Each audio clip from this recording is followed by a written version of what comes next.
Hello students, welcome you all to my educational channel IngMat Academy 2.0। আজকে আমার ভিডিওর বিষয় tense, future tense.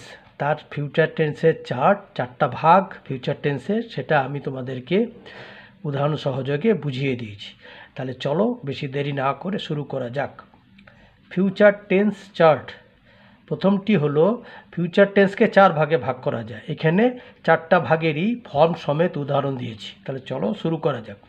Future indefinite tense form হচ্ছে subject plus shall বা will plus main verb মানে V1 plus object বা complement.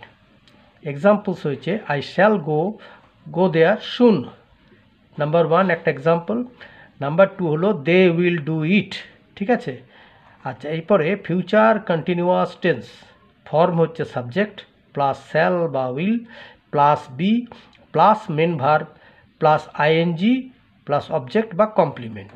Examples হয়েছে we shall be singing a song. সি তার নম্বর 2 হচ্ছে she will be cooking food.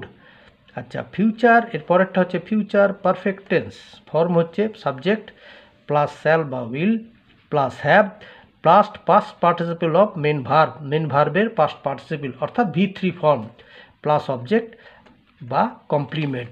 পরেরটা হচ্ছে এক্সাম্পলসগুলো বলে দিয়েছি। He will have reached home by now. তারপরেরটা হলো they will have left London. Future perfect কন্টিনিউয়াসের ফর্মটা দেখো, ফর্ম হচ্ছে সাবজেক্ট প্লাস শ্যাল বা will plus have been plus main verb plus ING plus object বা কমপ্লিমেন্ট। এক্সাম্পলস দিয়েছি I shall have been working for 2 hours before you come to me. Number 2 নম্বরেরটা হচ্ছে next July they will have been living in this house for 15 years। ঠিক আছে, আচ্ছা।